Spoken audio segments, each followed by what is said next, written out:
آندا تھوڑا راضی ہاں میں مانگو. اب بھائی کیا مانگیں, سب حیران پریشان. اچھا ابھی ہماری عقل 4-5% کام کرتی ہے, باقی خاموش ہے. اللہ جنت میں ساری کھول دے گا. اس عقل کے ساتھ ہر آدمی مانگے گا, یہاں تک کہ مانگتے مانگتے جب تھک جائیں گے تو کہیں گے یا اللہ اتنا مانگا ہے کہ تھک گئے ہیں. تو اللہ تعالیٰ فرمائے گا نہیں سلونی, علی کوئی نہیں مانگیا اور مانگو.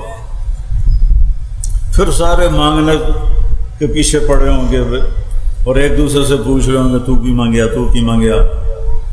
پھر کہیں گے یا اللہ بس ہو گئے.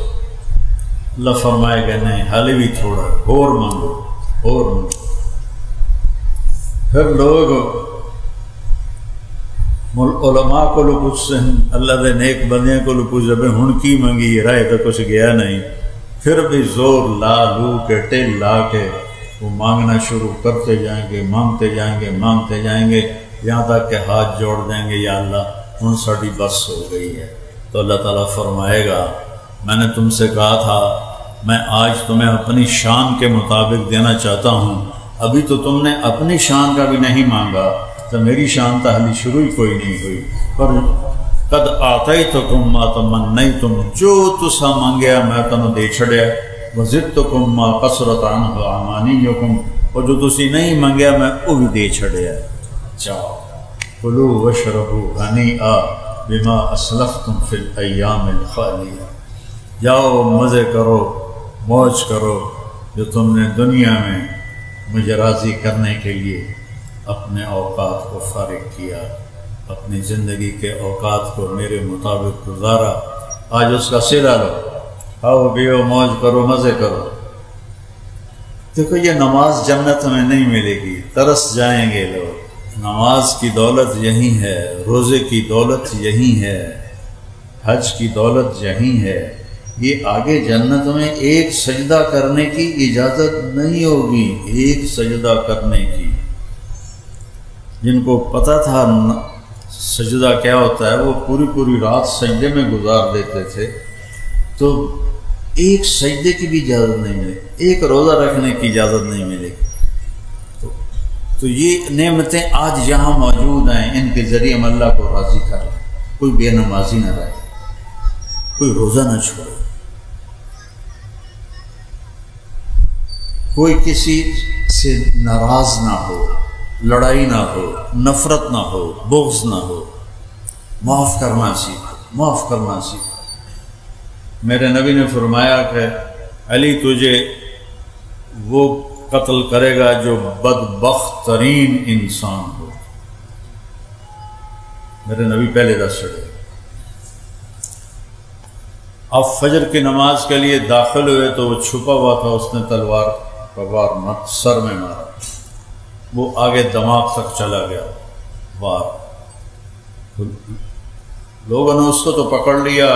حضرت زینب کو پتہ چلا, وہ دوڑتی ہی آئیں, واہ ابتا واہ ابتا واہ ابتا, ہائے میرے ابا ہائے میرے ابا. تو عبد الرحمن قاتل آندا ہے, جتنا رونا ہی رولا اس بچنا کوئی نہیں. اب یہ حضرت علی علیہ السلام سن رہے ہیں, جتنا رونا ہی رولا اس بچنا کوئی نہیں. میں پورا مہینہ تلوار زہرے چ بوڑ کے رکھی. یہ سارا کچھ سننے کے بعد میں اور آپ اس کی جگہ ہوتے تو ہم کیا کرتے. لیکن اہل بیت نے کیا سبق سکھایا. آپ نے فرمایا بھائی اس کو گرم کھانا کھلاؤ اور اس کو ٹھنڈا پانی پلاؤ اور اس کو نرم بستر دو اور اس کے آرام کا پورا خیال رکھو. ایک قاتل دے واسطے نصیحت کی تجار. سبحان, دوبارہ سو قاتل اور وج گج کے آ کر رولا جتنا رونا ہی, کوئی نہیں بچنا تیرے باپ نے.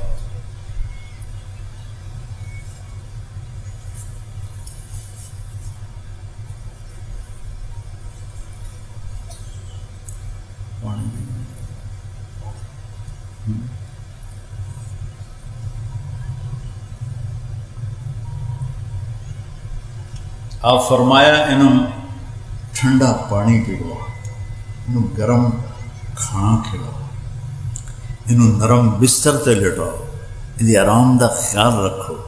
میں شہید ہو گیا تو پہلی گل انہوں معاف کر دے گا، انہوں معاف کر دے گا۔ عورت کا احرام میں دستانے پہننا، احرام کی حالت میں عورت دستانے پہن سکتی ہے یا نہیں؟ تکلیف نہ دے دے۔ حدیث میں ممانعت ہے، لیکن جمہور علماء کے نزدیک وہ حدیث میں جو ممانعت ہے وہ کراہت پر معمول ہے، کراہت تنزیہیہ پر، خود فیصلہ کر لیسا اور جواز کے بھی دلائل ہیں۔ اس لیے جمہور علماء کے نزدیک عورت کے لیے دستانے پہننا جائز ہے، مگر بہتر نہیں ہے۔ احتیاط اسی میں ہے کہ اجتناب کرے۔ مرشد اور مرید کا صحیح کانسیپٹ کیا ہے؟ ادا ہم تک پہنچائی۔ انہوں نے نام اپنا کہتے ہیں جی مرشد اور مرید کا کانسیپٹ کیا ہے، اس میں کیا کرنا ہوتا ہے، اس بارے میں وضاحت فرما دیں۔ بلاتے تھے تو دیکھیے جیسے دیکھتے فقہ کے 4 سلسلے ہیں نا، حنفی، مالکی، شافعی، حنبلی، اسی طرح تصوف کے بھی 4 سلسلے ہیں، قبروں کو نور سے بھرے، نقشبندی، سہروردی، قادری اور چشتی۔ تو فقہ کے 4 سلسلے کیا ہے؟ قرآن و سنت کی جب تشریحات ہوئی ہیں کے دور میں تو جس مفتی پہ اعتماد ہوتا تھا وہ اس کے فتوے پر عمل کیا کرتے تھے، لیکن پھر اسلامی حکومتیں پھیلنا شروع ہوئی، اس بات کی ضرورت اسلامی قانون کو باقاعدہ ریٹن فارم میں لایا جائے، تو فقہائے کرام نے اتحاد شروع، قرآن و سنت اور اسلامی لاء کو مرتب کرنا شروع کیا، تو بہت سارے مسائل میں چاروں فقہا کا اتفاق ہو گیا، اور کچھ مسائل میں ایسا ہوا کہ امام ابو حنیفہ اور امام شافعی وہ ایک طرف، امام احمد بن حنبل، امام مالک ایک طرف، کچھ مسائل میں امام شافعی، امام 2 نمبری سے بچو، ہمیشہ اچھے اخلاق رکھو، گالی گلوچ سے بچو، رزق حلال کماؤ، حرام سے بچو، دنیا بھی اچھی ہو جائے گی، آخرت بھی اچھی ہو جائے گی۔ یہ تبلیغ اس کو سیکھنے کی ایک کوشش ہے، محنت ہے۔ جس بھائی کے دل میں کوئی ارادہ ہو گیا ہو تو کھڑا ہو کے بتا دے۔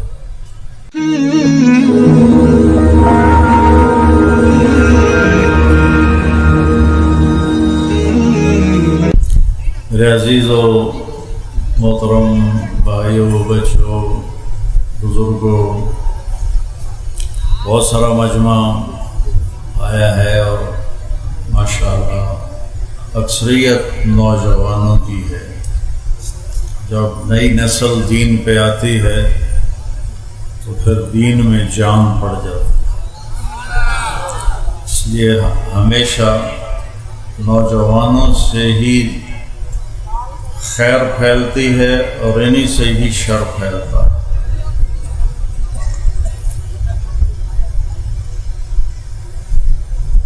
ابو سفیان سے پوچھا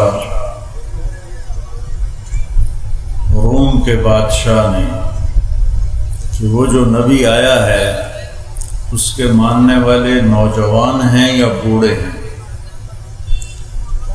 تو ابو سفیان رضی اللہ عنہ نے فرمایا کہ نوجوان ہیں زیادہ۔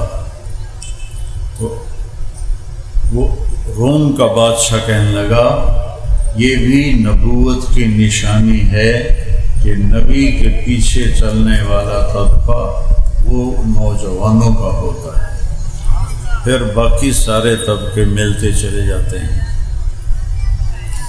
انسان کے علاوہ ساری مخلوق پڑھی لکھی ہے۔ ربنا الذی اعطى كل شيء خلقه ثم هدى کل قد علم صلاته وتسبیحه۔ جتنی کائنات، جاندار، بے جان،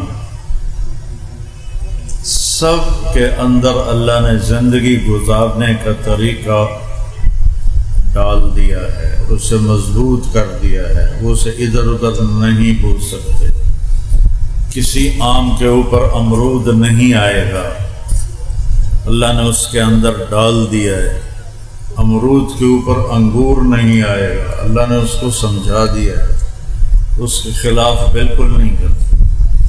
بھینس کے سامنے پلاؤ رکھو وہ نہیں کھائے گی، اس کے سامنے گھاس رکھو تو وہ کھائے گی، شیر کے سامنے گھاس رکھو تو وہ منہ موڑ لے گا۔ اور گوشت رکھو تو وہ جھپٹ کے اٹھا لے گا۔